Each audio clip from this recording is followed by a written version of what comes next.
Dyma Janet, cwningen adran hanes Prifysgol Aberystwyth. Mae gan Janet broblem. Mae hi'n cuddio am ei bod hi'n swil.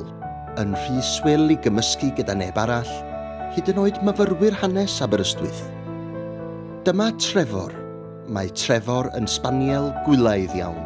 Dim ond un waith mae ei berchnogion wedi ei weld, a tydio erioed wedi gadael yr ardd.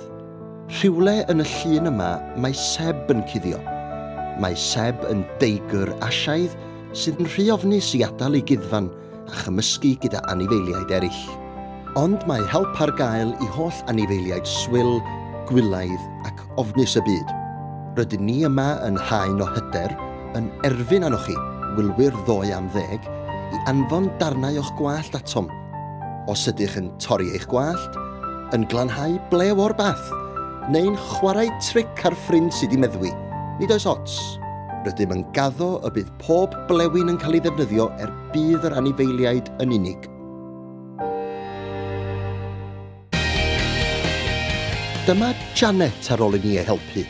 Pwy sydd angen hyder gyda gwallt fel yna?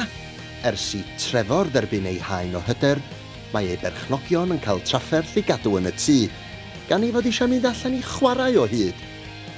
Mae Seb wrth ei fodd gyda'i wallt newydd. Erbyn hyn, un o'i brif ddiddordebau yw cymdeithasu a bwyta plant o'r pentrefi cyfagos. Da iawn ti, Seb!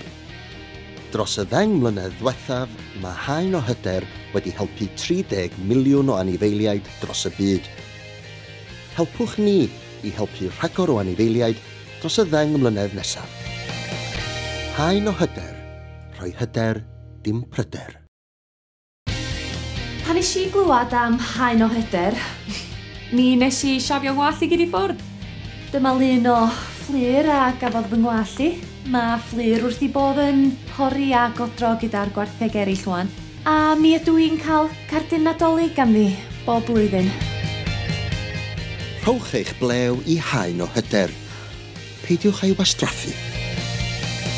Haen o Hyder, rhoi hyder, dim pryder.